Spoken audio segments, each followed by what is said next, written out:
Hai, Assalamualaikum warahmatullahi wabarakatuh dan salam sejahtera. Apa khabar anda di sana?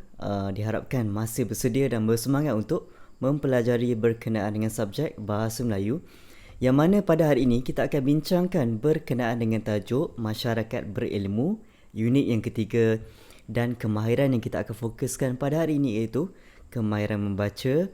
Untuk maklumat yang lebih lanjut, mari kita lihat slide yang telah disediakan.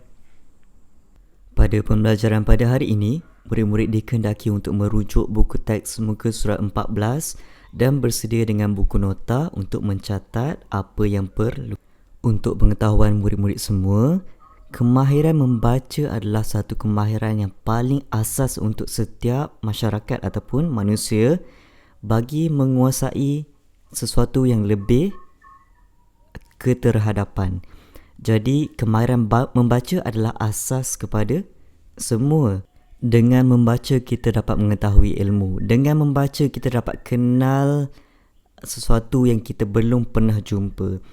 Dengan membaca juga, kita dapat melihat dunia ni dalam perspektif yang lebih sistematik. Ada peraturan dia, ada garis panduan yang perlu diikuti. Tak boleh melakukan secara sembrono ataupun sesuka hati kita. Dan maklumat tambahan, kadar buta huruf di negara kita adalah hampir kosong dan semua orang mampu untuk membaca. Itu adalah satu impian daripada pendidikan dan juga hasrat negara Malaysia kita. Tanpa membuang masa lagi, mari kita lihat slide seterusnya. Cikgu terangkan dulu kemahiran bahasa yang kita akan pelajari pada hari ini, iaitu kemahiran membaca. Objektif pembelajaran pada hari ini ialah yang pertama, murid dapat membaca dan menganalisis kandungan dengan menyatakan dua nilai murni mengikut konteks ataupun mengikut teks yang akan kamu baca nanti. Murid boleh mula merujuk buku teks muka surat 14 pada perenggan yang paling atas sekali. Mari membaca. Tengok situasi Hadif. Hadif sedang membaca buku cerita kanak-kanak tentang masyarakat rama-rama yang bijak.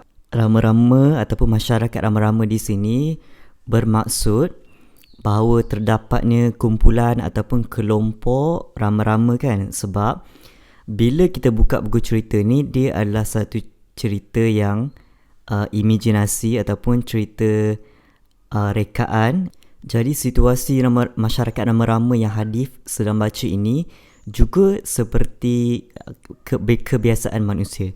Kita ada kawan, kita ada ayah, kita ada family, kita ada rakan-rakan. Itu semua sama jugalah macam rama-rama yang sedang Hadif baca ni. Kita baca lagi. Hadif membaca melalui e-buku di zon kanak-kanak.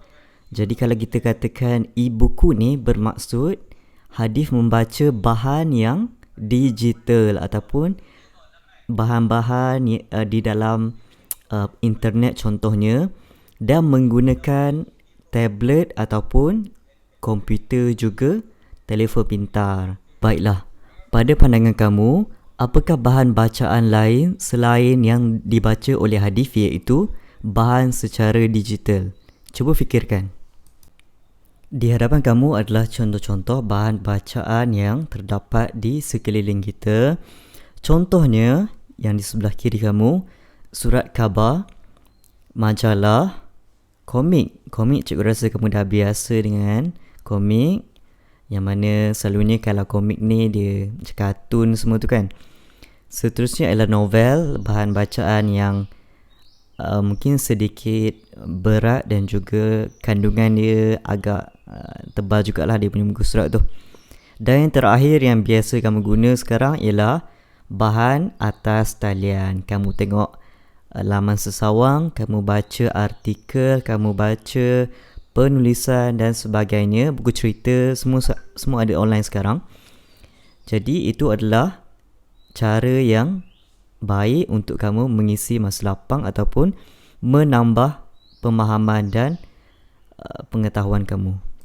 Seterusnya, murid boleh terus merujuk buku teks muka surat 14. Mari sama-sama kita baca mengenai masyarakat rama-rama yang dibaca oleh hadis. Jom kita mencari sarapan di ladang sana. Ajak rerama biru kepada rakan-rakannya.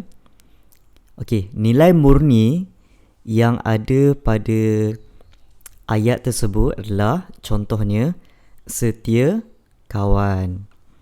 Okey, baik. Seterusnya kita baca lagi. Baiklah, kami juga sudah lapar. Lagipun petang semalam hujan turun dengan lebatnya.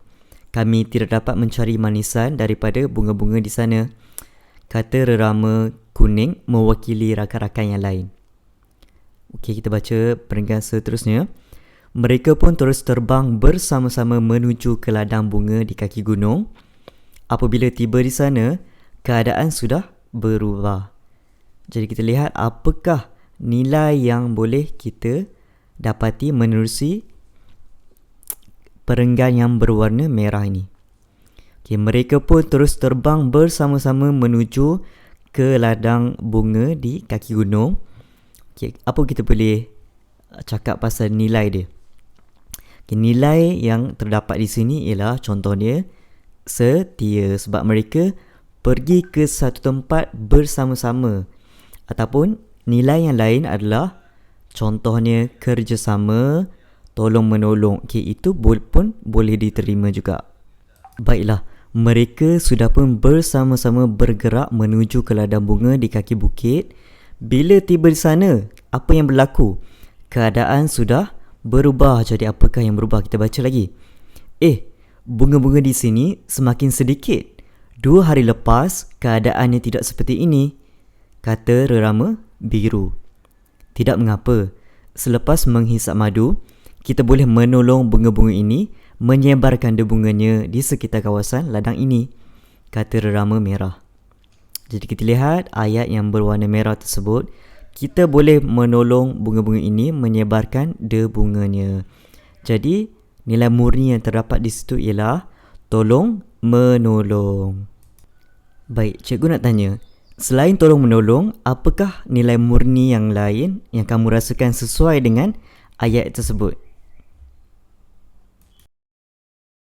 Selain tolong menolong, nilai murni yang lain yang sesuai dengan ayat tersebut ialah contohnya prihatin sebab mereka tolong menolong, dan juga bekerja keras kerana mereka perlu melakukan kerja yang banyak dengan menyebarkan debunga kepada kawasan yang lain.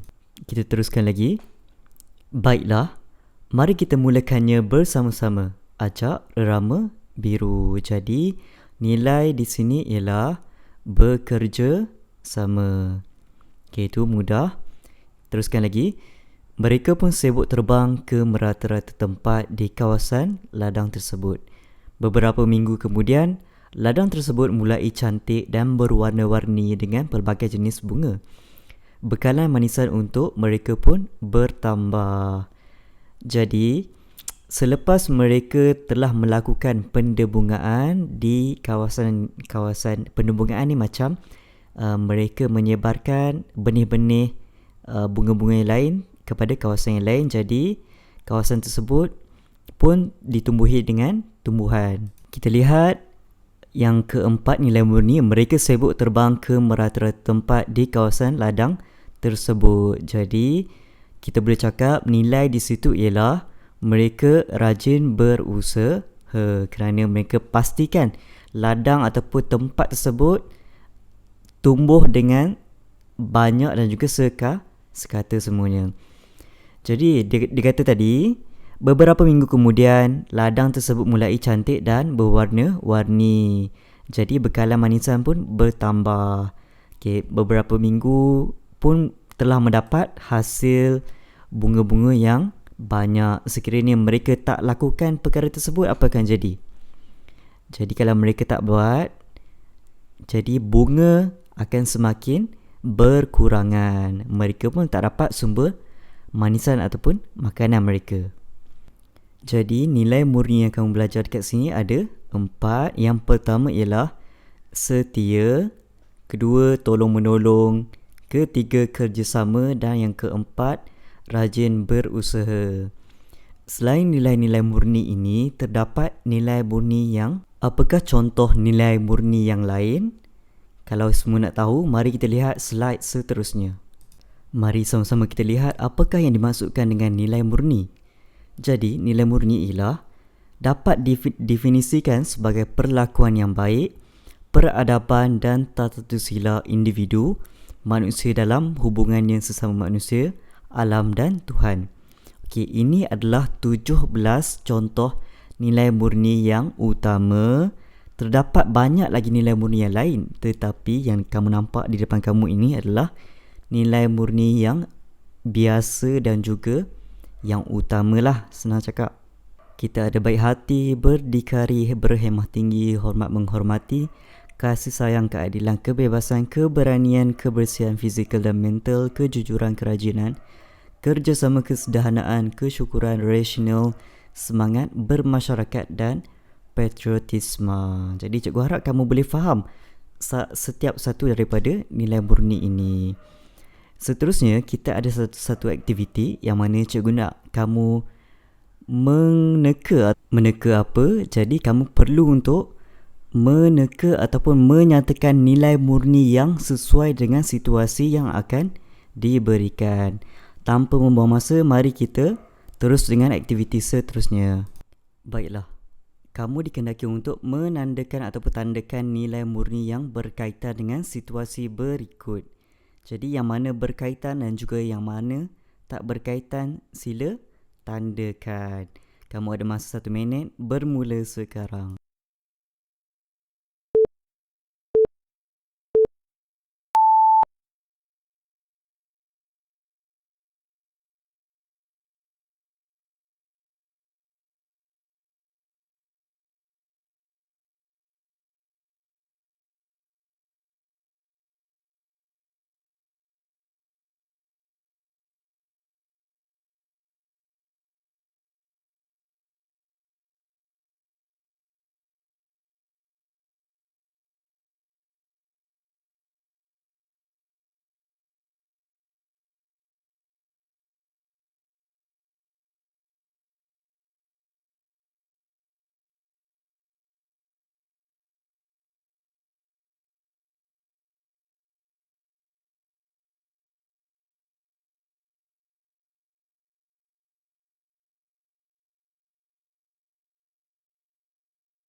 Cikgu rasa kamu sudah tamat. Baiklah, aktiviti yang kamu dapat lihat di hadapan kamu ini adalah aktiviti gotong royong. Baiklah, kita cuba teka dan sama-sama kita tandakan yang nilai murni yang berkaitan. Jadi di hadapan kamu ini adalah jawapan dia, okey? Baik, yang pertama, baik hati adalah berkaitan, berdikari tidak, berhemah tinggi juga tidak, hormat menghormati sesama masyarakat, betul. Kasih sayang hasil daripada kerjasama sesama sendiri ni dapat memupuk kasih sayang. Keadilan tidak, kebebasan tidak, keberanian juga tidak. Seterusnya, kebersihan fizikal dan mental, ya betul, kerana mereka membersihkan kawasan sekitar. Kejujuran tidak. Kerajinan adalah betul, setiap masing-masing melakukan tugas.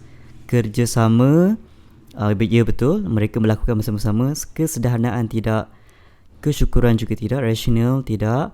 Semangat bermasyarakat, okey, semangat merasakan kamu ada orang yang membantu kamu itu ada. Dan patriotisme tidak di sini, ya. Okey, itu adalah berapa itu? Lebih kurang 7 nilai murni yang berkaitan dengan aktiviti gotong royong. Kita lihat pula situasi seterusnya. Gambar yang kamu dapat lihat di hadapan adalah menunjukkan suasana menyambut hari kemerdekaan dan kesepaduan di antara kaum yang pelbagai di Malaysia. Jadi, tandakan nilai murni yang berkaitan. Kamu punya masa 1 minit, bermula sekarang.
Okey, masa sudah tamat. Mari sama-sama kita bincang nilai murni yang berkaitan dengan situasi berikut.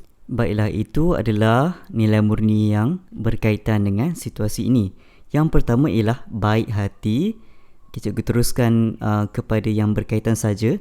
Hormat menghormati antara sesama lain. Kasih sayang sebagai sebuah komuniti. Kebebasan mengamalkan agama, budaya dan adat masing-masing. Seterusnya ialah kerjasama dalam membangunkan negara kita dan juga apa-apa yang boleh membawa kebaikan. Seterusnya kesyukuran kerana kita dapat hidup di bumi Malaysia yang aman dan damai. Seterusnya kerjasama sama kita. Nombor 14 kesyukuran, dan yang nombor 16 semangat bermasyarakat, kita saling bantu-membantu, dan yang terakhir ialah patriotisme, iaitu semangat cinta akan negara kita. Jadi cikgu harap kamu boleh faham dan pastikan nilai murni yang kamu nyatakan itu bersesuaian dengan situasi. Ada situasi yang nilai murni lain dan ada situasi yang juga berlainan setiap situasi. Dengan berakhirnya aktiviti tersebut, maka kita berada di penghujung pembelajaran kita. Cikgu mengucapkan ribuan terima kasih kerana menonton dan juga sudi untuk belajar bersama dengan cikgu. Diharapkan ilmu dan kefahaman berkenaan dengan nilai murni pada hari ini boleh kamu faham dan juga aplikasikannya dalam kehidupan seharian. Sekian, terima kasih. Bye-bye. Bagaimana dengan pembelajaran sebentar tadi? Sekiranya anda rasa pembelajaran itu menarik, sila like, share dan subscribe, dan sebarang penambahbaikan ataupun soalan, sila tinggalkan di ruangan komen di bawah. Semoga anda semua dapat dihindari daripada COVID-19 dan kekal sihat, kekal mengamalkan penjarakan sosial. InsyaAllah bertemu lagi. Bye-bye.